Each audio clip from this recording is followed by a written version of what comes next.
할렐루야. 오늘 또 이 금요일 새벽에 기도하는 자리에 나오신 여러분 모두를 주님의 이름으로 환영하고 축복합니다. 오늘 이 아침에도 주님께서 채워주시는 크신 은혜로 함께 하시기를 축복합니다. 우리 이 시간 516장 옳은 길 따르라 의의 길을 우리 다 같이 찬송하면서 금요일 새벽 기도회 시작하겠습니다.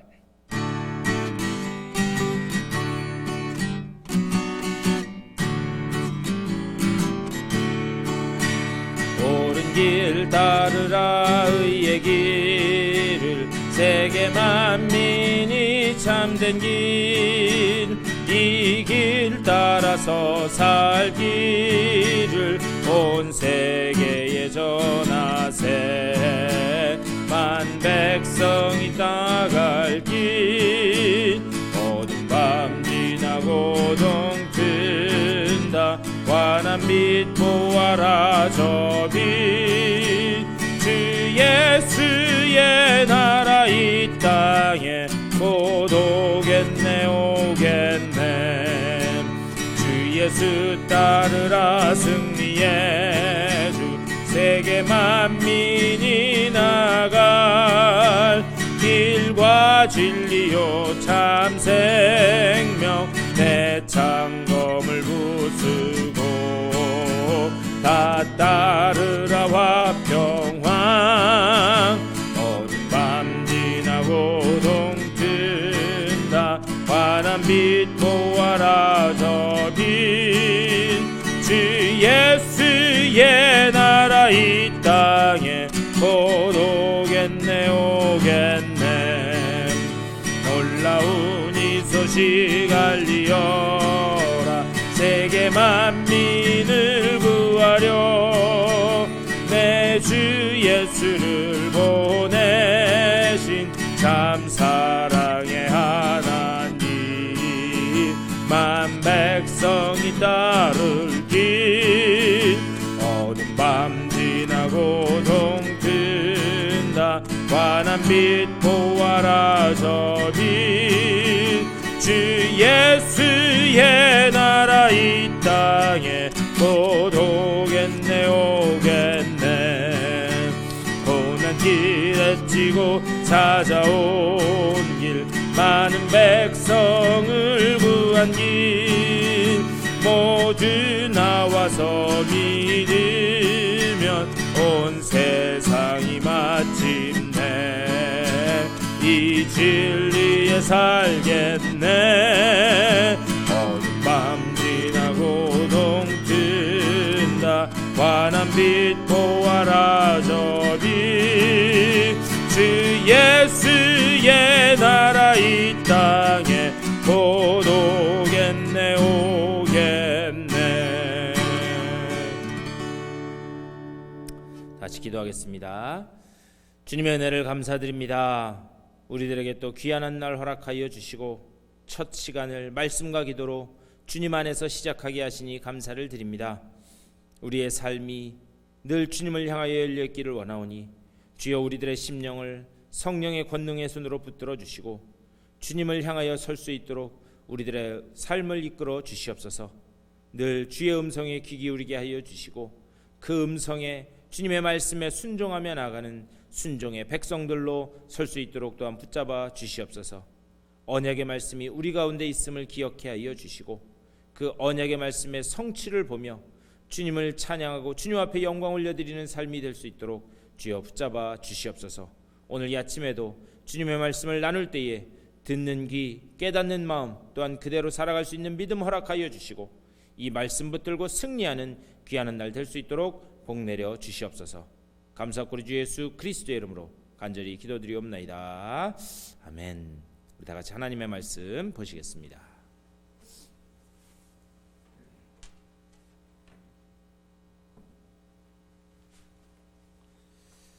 우리 송구영신 두 번 2025년을 시작하고 두 번째 날 우리 하나님이 우리에게 주시는 귀한 말씀은 신약성경 베드로전서 2장 9절과 10절 두 절 말씀입니다.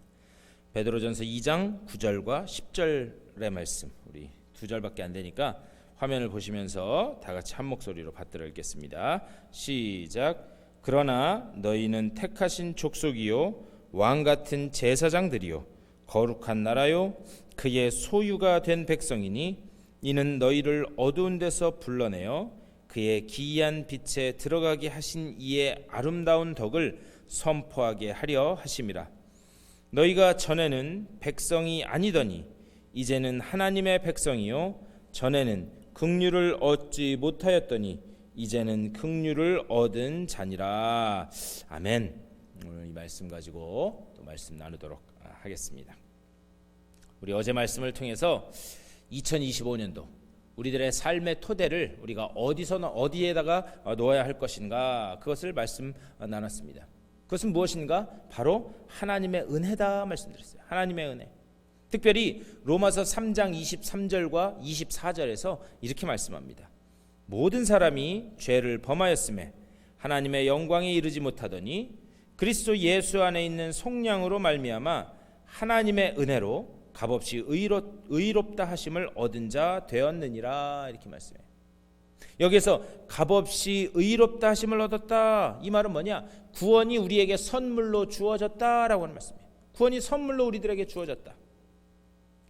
그런데요, 우리 신약 성경을 이렇게 보면, 아니 신약 성경뿐만이 아니라 성경 전체를 통틀어서 은혜라고 하는 말, 이 은혜라고 하는 말을 가장 많이 사용한 사람이 바울이 아닌가 생각됩니다. 그런데 이 바울이 사용한 은혜, 바울이 가장 많이 사용했는데 이 은혜라고 하는 단어는 사실은 그가 살고 있던 그 당시에 선물이라고 하는 그 개념을 이렇게 차용해 와서 사용한 그런 단어입니다. 선물. 그 당시에 선물이라고 하는 게 어떤 의미가 있었는가? 어떤 개인 그리고 어떤 사람의 명예, 그것과 관계가 있었다라는 것을 볼 수 있어요. 어떤 사람과, 내가 어떤 사람과 선물을 주고받는 관계인가, 그것에 따라서 그게 그 사람뿐만이 아니라 자신의 명예와 자신의 가치도 증명됐다라는 것을 볼 수 있어요. 그래서 선물을 주는 사람 입장에서는 자기 명예도 걸려있기 때문에 내가 어떤 사람하고 선물을 나눠야 하는가, 그리고 내가 어떤 사람하고 선물을 나눠야 내 가치가 올라갈 것인가, 그것을 아주 고심해서 생각하고 그리고 그 판단에 따라서 선물을 나눠주고 했습니다. 받을 만한 자격과 가치가 있는 사람에게 선물을 나눠줘야지만, 그래야지만 자기의 명예가 올라갔다라는 그런 사실입니다. 그런데 바울은 예수 그리스도라고 하는 선물이 연약한 자들, 곧 죄인된 우리들에게 주어졌다, 이렇게 말씀하고 있어요. 가치 없고 자격 없는 죄인들에게 하나님께서 도저히 헤아릴 수 없는 그 은혜를 주셔서, 그것을 선물로 주셔서, 그래서 우리를 구원하셨다, 이렇게 말씀하고 있습니다. 그러니까 하나님 입장에서는 우리는 자격 없고 가치 없고 죄인임에도 불구하고 당신의 명예는 생각하지 않고 우리들에게 그 선물을 주셨다라는 거예요. 그것이 뭐냐? 이것이 바로 복음이다. 이것이 바로 기쁜 소식이다 라는 그런 말씀입니다. 다시 말해서 하나님의 선물은 세상이 매겨놓은 그런 가치, 그것과는 상관없이 우리들에게 주어진 거예요. 그렇기 때문에 복음은 기존에 자리 잡고 있던 세상 사람들이 생각하던 모든 가치, 그 기준, 그것을 다 무력화시킵니다. 복음 앞에서는 모두가 죄인이라는 거예요. 죄인일 뿐만이 아니라 동시에 그리스도라는 그 선물을 받은 우리가 하나님의 자녀가 되었다라고 하는 그 가치로만 감매겨진다. 그것을 하나님의 말씀은 우리들에게 이야기하고 있습니다. 그렇기 때문에요, 우리의 존재 가치는 우리의 자신에게서 나오는 게 아니에요. 우리의 존재 가치는 어디서 나오는 것인가? 그것은 오직 선물인 예수 그리스도 안에서만 나오는 것인 줄 믿습니다. 그것을 이야기하는 거예요. 자격 없는 자들에게 주신 하나님의 선물, 즉 이 은혜를 통해서만 우리의 진정한 가치가 감매겨진다라고 하는 그런 말씀입니다. 그래서요, 이 은혜 위의 토대를, 아니 내가 공로도 없고 값어치가 없고 죄인임에도 불구하고 그 하나님이 우리에게 이 선물로 구원을 주셨다, 이것이 은혜로 받아들여진 사람은 감사할 수밖에 없습니다. 그리고 감사함과 동시에 그 하나님의 은혜에 감사하면서 하나님 앞에서 겸손해질 수밖에 없다는 거예요. 이것이 어제 말씀입니다. 다만 여러분께 부탁드리기는 2025년도 여러분의 삶의 토대를 이 은혜 위에 굳건히 세우시고 하나님이 주시는 그 소망을 붙들고 힘차게 이겨나가실 수 있게 되기를 주님의 이름으로 간절히 축원합니다. 그렇다면 오늘은 우리가 이렇게 해서 선물로 또 은혜로 이 구원을 받았는데, 그렇다면 우리가 어떤 삶의 방향으로 나아가야겠는가, 그것을 한번 나눴으면 좋겠어요. 오늘 우리가 읽은 9절 말씀, 그러나 너희는 택하신 족속이요 왕같은 제사장들이요 거룩한 나라요 그의 소유가 된 백성이니 이는 너희를 어두운 데서 불러내어 그의 기이한 빛에 들어가게 하신 이의 아름다운 덕을 선포하게 하려 하심이라. 앞에서 제가 말씀드린 것처럼 우리가 어떻게 구원받았는지 그것을 이제 알게 됐다는 거예요. 그렇다면 우리가 어떻게 구원받았는지를 알았으면 이제는, 그렇다면 왜 이렇게 예수 그리스도 밖에서 가치 없고 공로 없는 우리를 왜 구원하셨는가, 우리가 그것을 알아야 된다라고 하는 사실입니다. 그런데 우리가 좀 전에 읽은 9절 말씀 그 끝부분을 보면 우리를 구원하신 이유가 뭐냐? 세상으로 보내기 위함이다 말씀하고 있어요. 그의 기이한 빛에 들어가게 하신 이 예수 그리스도죠. 이 기이한 빛에 들어가게 하신 이의 아름다운 덕을 선포하게 하려 하심이라. 이것을 선포하게 하시려고 우리를 세상 속으로 보내셨다 말씀하고 있어요. 제가 얼마 전에 한국의 기독교 방송 채널이 여러 가지가 있는데 그 중에 하나인 CGN TV라고 하는 그 TV 채널이 있습니다. 근데 거기에서 이 세계에서 선교하면서 헌신하는 그런 선교사님들을 찾아가서 그분들이 어떻게 헌신하고 계신가 그것을 이렇게 촬영해서 보여주는 그런 프로그램을 봤습니다. 그런데 거기 보니까요, 황성기 선교사님에 대한 스토리가 쫙 나와요. 근데 그분이 어떤 분이냐면, 우리가 지금 살고 있는 이 애리조나에서 멀지 않은 플래그스태프 조금 위쪽에 나바호 인디언 자치구역, 거기에서 나바호 인디언 선교를 하시는 그런 목사님이세요. 그런데 그분이 사역하시는 걸 이렇게 하는데, 그분이 어떤 분이었냐면 LA에서 중형교회 이상 되는 그런 그 교회에서 목회를 하셨던 그런 목사님이세요. 그러다가 우연한 기회에 나바호 인디언을 만나게 되십니다. 그리고 그 나바호 인디언을 통해서 이 나바호 인디언들의 삶이 얼마나 비참한지를 알게 되세요. 그래서 하시던 그 목회 사역을 그만두고, 그리고 나바호 자치구역 그 안에 들어가서 거기서 선교를 시작하셨습니다. 그런데 그 선교사님이 이렇게 이 사역하시는 거를 카메라가 쭉 따라가면서 보는데, 그분이 하시는 사역이 뭐냐? 그랜드 캐년 근처에 가서 나무를 해오세요. 그래서 나무를 장작을 이렇게 해갖고 와서 그것을 겨울에 이제 추워지면, 거기가 고지대기 때문에 금방 추워지는데, 그러면 각 집집마다 돌아다니면서 땔감으로 쓰시라고 그 집집마다 넣어주시는 그런 사역을 하시더라고요. 그런데 그 차에 보니까 공구가 여러 개가 있어요. 그러니까 이 촬영 같이 따라간 팀이 도대체 이 공구는 왜 이렇게 많습니까? 그랬더니 예수를 믿는 분이든 안 믿는 분이든, 우리 교회에 나오는 분이든 나오지 않는 분이든 그분들 집에 가서 그래서 뭐 고장난 거 있으면 수리해드리고 그런 사역을 하신다는 거예요. 그러면서 제가 참 인상 깊게 남았던 게 뭐냐? 그분이 그 말씀을 하세요. 저는요 설교를 몸으로 해요, 이렇게 말씀합니다. 저는 설교를 몸으로 해요. 그분이 강당에서 그분의 입술을 통해서 선포되는 말씀보다 그분이 한 집 한 집 찾아가면서 거기에서 주님께서 주신 그 은혜 때문에, 주님께서 베풀어 주신 그 사랑 때문에 나아가서 그냥 몸으로 그분이 보여주시는 거예요. 그러면서 그분이 하시는 말씀이, 저는 몸으로 설교를 합니다. 과연 하나님께서 우리를 세상으로 왜 보내셨는가? 우리가요 세상 속으로 나아간다라고 하는 것, 그것은 아주 전방위적이고 그리고 전체적인 문제입니다. 나의 삶이 완전히 들여지지 않으면 그러면 그것은 불가능한 것입니다. 그렇기 때문에 이것은 간단한 문제가 아니에요. 왜? 내 전 삶을 들여야 하기 때문에 이게 그렇게 쉬운 문제가 아니다라는 그런 말씀입니다. 그리고 이게 전혀 준비가 안 되어 있는데 세상 속에 나가니까 어떻게 되느냐? 기독교인들이 세상으로부터 비난을 받기도 하고 교회가 욕먹고 그런 것은 아닌가 생각을 해봐요. 그런데 이 선교라고 하는 것, 그것을 영어로 미션이라고 합니다. 그런데 이 미션이라고 하는 단어는 라틴어 미시오라고 하는 단어에서 왔어요. 그런데 이 미시오라고 하는 단어의 본래 뜻은 뭐냐면 보냄을 받은 자라는 뜻이에요. 보냄을 받은 자. 좀 더 자세히 말씀드리면 어떤 목적을 가지고 보냄받은 자 이야기할 때 미시오라고 이야기합니다. 다시 말하면 사명을 가지고 보내어진 사람들, 그 사람들이 누구냐? 바로 우리 성도들이다라고 하는 그런 말씀입니다. 그런데 우리를 세상으로 분명한 사명을 가지고 세상을 향해서 보내신 분이 누군가? 그게 바로 하나님이시라는 거예요.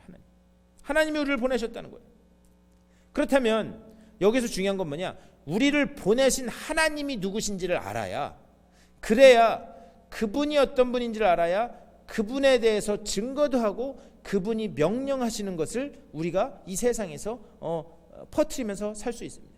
그렇다면 그 하나님은 어떤 분인가? 성경 전체를 통해서요, 하나님을 가장 잘 드러내는 단어를 한 단어 꼽는다라고 한다면 히브리어의 헤세드라고 하는 단어, 헤세드. 한국말로는 인애라고 번역돼요. 다시 말하면 이 헤세드는 무엇을 담고 있는 그런 단어인가? 하나님의 인애, 하나님의 자비, 하나님의 긍휼, 하나님의 사랑, 이런 것을 총칭하는 단어가 바로 헤세드라고 하는 그런 단어입니다. 우리 하나님이 어떤 분인가? 우리를 향한 인애, 우리를 향한 자비, 우리를 향한 긍휼과 사랑, 그것으로 가득 찬 분이다라는 말씀이에요. 그리고 하나님이 이 사랑과 긍휼과 자비 때문에, 그것 때문에 그리스도를 이 땅에 보내시고 그분을 통해서 우리를 구원받게 하셨다라는 것이 하나님 말씀 전체의 그런 우리들에게 하시는 말씀입니다. 이제 우리가 어떻게 구원받았는지 우리는 알게 됐어요. 그렇다면 우리를 왜 구원하셨는가? 우리가 그것을 알아야 돼요. 그런데 이 질문을 제가 많은 분들께 드려요. 하나님이 우리를 왜 구원하셨을까요? 이렇게 하면 많은 분들이 그렇게 대답하세요. 이 타락한 세상을 구원하시기 위해서요. 거의 한 8, 90%에 되는 성도님들은 다 그렇게 대답하세요. 이 타락한 세상을 구원하시기 위해서요. 물론 그 답이 틀린 답은 아닙니다. 하지만 그것이 전부가 아니다라고 하는 사실을 우리는 알아야 됩니다. 하나님이 우리를 왜 구원하셨는가? 이것에 대한 분명한 답이 없으니까 우리 기독교인들의 삶이 가난해지는 거예요. 하나님이 주권적인 은혜로 이스라엘 백성을 출애굽하십니다. 그리고 홍해를 건너서 출애굽하고 광야에 딱 놓여졌는데, 그들이 왜 구원받았는지, 그리고 그들이 앞으로 걸어가야 될 길이 어떤 길인지 그것에 대해서 잘 모르다 보니까 광야 생활 내내 이스라엘 백성들이 쏟아냈던 것이 무엇인가? 불평과 원망과 하나님을 향한 비난과 이런 것들이었어요. 그리고 또 이 어떤 일까지 벌어지냐? 오히려 애굽에서의 삶이 나았다. 이 이야기는 뭐냐? 아니 도대체 이럴 거면 우리를 왜 구원했느냐? 그런 것에 대한 불평이었습니다. 이 얼마나 가난한 그런 질문인가. 하나님이 자기들을 구원한 그 목적을 모르기 때문에 현실 문제에 빠져서 그래서 불평과 불만을 쏟아내고 있는 것. 그게 과연 출애굽한 이스라엘 백성들만의 모습인가? 오늘 우리들의 모습은 아닌가? 한번 생각해 봐야 됩니다. 이것도 안 되겠으니까 어떻게 하는가? 애굽의 삶을 그리워하고 추억하는 거예요. 오히려 그때가 나았다.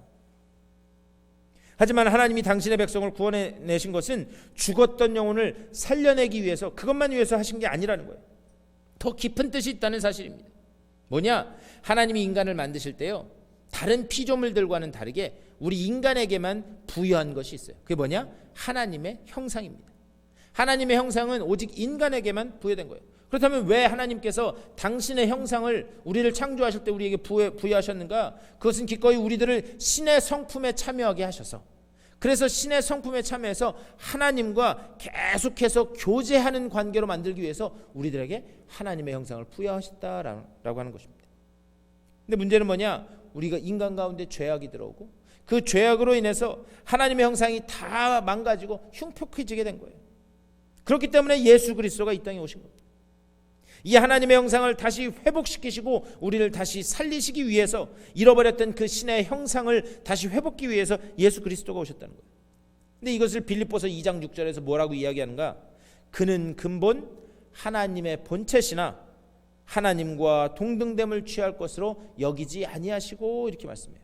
근데 여기서 중요한 말이 뭐냐면요, 하나님의 본체시나, 하나님의 본체시나라고 하는 말에 한국말로 정확하게 번역하면 뭐냐? 그는 하나님의 본체시기 때문에 라고 되어 있어요.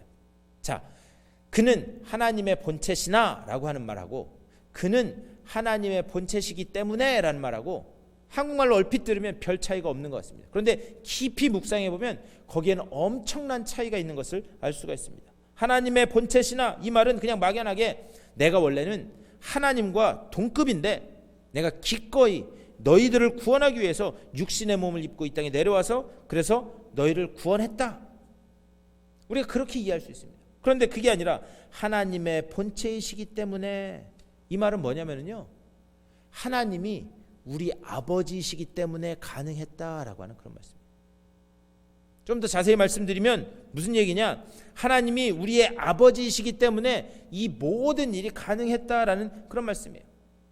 우리도요, 자녀를 낳고 자녀를 길러보면 그러면 이게 어떤 마음인지 알게 돼요. 이 세상의 그 어떤 박애주의자도, 이 세상의 어떤 도덕군자도, 성인도 아버지가 자기의 자식을 향한 그 희생과 사랑, 그것을 다 따라하거나 그것을 다 감당할 수 없어요. 그가 얼마나 이 세상에서 존경받는 도덕주의자고 또 도덕 성군이고 어떤 사람이든지 상관없이 아버지의 마음을 따라갈 수 있는 사람은 아무도 없습니다. 그것은 아버지이기 때문에 할 수 있는 일이에요. 다시 말하면 하나님이 우리가 아버지이시기 때문에 우리가 죄악 가운데서 허우적대는 그 모습을 볼 수가 없어서, 그는 근본 하나님의 본체이시기 때문에, 우리 아버지이시기 때문에 이 땅에 육신의 몸을 입고 이 땅에 내려오셨다, 그것을 말씀하는 거예요. 여기에 더 깊은 감격과 감사가 느껴지는 거예요. 하나님이 우리를 자녀로 대하셨다는 거예요. 그냥 다른 사람이 아니라, 다른 피조물과 동등하게 여긴 것이 아니라 우리를 자녀로 대하고 계신다. 그리고 그 하나님은 우리의 아버지 되신다, 그것을 분명히 말씀하고 있습니다. 그리고 그것을 가장 절정으로 드러낸 사건이 십자가 사건, 그 아들을 내려보내신 사건이에요. 그는 근본 하나님의 본체시나, 그는 근본 하나님의 본체시기 때문에 그 낮아지심이 가능했다, 이것을 말씀하고 있습니다. 믿으십니까? 주님이 이 세상에 오셔서 그렇다면 하신 일은 무엇인가? 그것은 사회적으로 죄인 취급받는 사람들, 그 사람들이 진짜 죄를 지어서가 아니라 사회적으로 죄인 취급을 받는 사람, 물론 그 중에는 정말 죄를 지은 죄인들도 있었지만 사회적으로 소외되고 사회적으로 죄인 취급받는 사람들, 그 사람들을 일부러 찾아가셨다는 거예요. 그리고 그 사람들과 같이 식사하시고 그 사람들과 삶을 같이 나누셨다라고 그렇게 말씀하고 있습니다. 그리고 그들을 형제로 맞아주셨다는 거예요. 우리가 구원받은 그 이유는 무엇인가? 이 은혜를 입은 자라면, 그렇다면 이제는 우리가 주님 대신에 이 세상에서 이 역할을 감당하라고 우리를 구원해내신 것이다 라고 하는 사실, 우리는 이것을 반드시 기억해야 될 줄 믿습니다. 그래서 10절에서 말씀하는 거예요. 너희가 전에는 백성이 아니더니 이제는 하나님의 백성이요, 전에는 긍휼을 얻지 못하였더니 이제는 긍휼을 얻은 자니라. 우리가 이 긍휼을 입은 자이기 때문에 내가 머무는 이 삶의 현장에서, 생활의 현장 속에서 하나님의 사랑의 확장으로서 드러나야 된다라는 것을 우리들에게 말씀하고 계시는 줄 믿습니다. 저와 여러분과 우리 교회는 바로 이 사명을 위해서 부름받았고 또 이 사명을 위해서 세상에 보냄받은 사람들인 줄 믿습니다. 올 2025년 이 사명을 붙들고 여러분들의 삶이, 또한 우리 교회의 그 방향이 이 주님이 맡겨주신 사명을 향해서 나아가실 수 있게 되기를 주님의 이름으로 간절히 축원합니다. 먼저 은혜의 확실한 그 토대 위에서 내가 어떻게 구원받은 존재인지를 기억하고, 또한 나를 구원하셔서 하나님께서 나를 통하여 이루고자 하시는 그 사명이 깨달아짐으로 말미암아 세상에 나가 하나님의 증인으로서, 하나님의 복된 소식을 증거하는 선포자로서 다 서시는 여러분 되시기를 주님의 이름으로 간절히 축원합니다. 우리 오늘 이 말씀을 생각하면서 기도했으면 좋겠어요. 오늘 이 아침에 기도하실 때 그렇게 기도하셨으면 좋겠습니다. 하나님, 내가 구원받은 이유, 내가 구원받은 이 목적이 하나님의 이 사명을 위해서 부름받은 줄 믿사오니 내가 이 사명을 따라 순종하며 나아가는 주의 자녀 되게 하여 주시옵소서. 또한 하나님이 나의 아버지 되심이 믿어지게 하여 주시옵소서. 하나님이 나의 아버지 되심이 믿어져서 그 아버지 되시는 하나님께 모든 것을 맡기고, 그리고 그 안에서 온전히 해결함 받는 내 삶이 될 수 있도록 복내려 주시옵소서. 이렇게 기도하심으로 오늘 하루도 승리하시는 여러분 다 되시기를 주님의 이름으로 간절히 축원합니다. 우리 시간 다 같이 한 목소리로 우리 다 같이 기도하며 나아가고, 이 기도의 제목 가지고 말씀 붙들고 또 여러분들의 개인적인 기도의 제목을 놓고 기도하시고 삶의 자리로 돌아가시도록 하겠습니다. 다 같이 기도하겠습니다. 우리 주님의 은혜를 감사드립니다. 아버지여, 주님께서 우리를 부르시고 우리를 구원하신 이유가 아버지 정말 주님의 이 사명을 세상에 나가서 주님 대신에 전하기 위해서 우리를 부르신 줄 믿습니다. 아버지여, 이 사명을 따라 순종하며 나아가는 우리 모두가 되게 하여 주시옵소서. 올 한 해는 내 삶의 아버지여 방향을, 또한 우리 교회가 아버지여 이렇게 보냄받은 사람이라고 하는 그 사명에 불타서 그 사명의 확실함을 가지고 은혜 위에 굳게 서서 나아가 선포하고 증거하는 주의 백성들로 다 설 수 있도록 인도하여 주시옵소서. 무엇보다 하나님이 나의 아버지 되심이 온전히 믿어지게 하여 주시옵소서.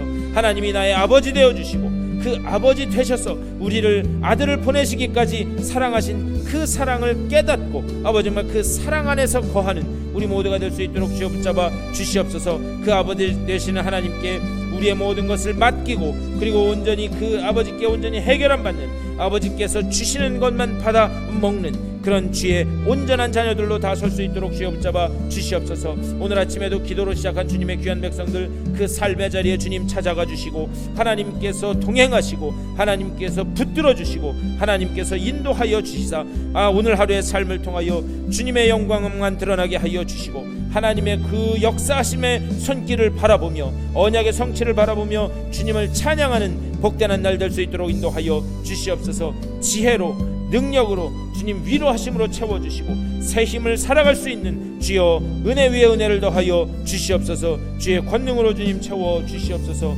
주여 주님께서 함께하여 주시옵소서. 주님의 은혜가 온전히 넘치게 하여 주시옵소서. 하나님의 그 사랑과 은혜로 주님 함께하여 주시옵소서. 주의 그 권능의 목숨길로 주님께서 채워주시고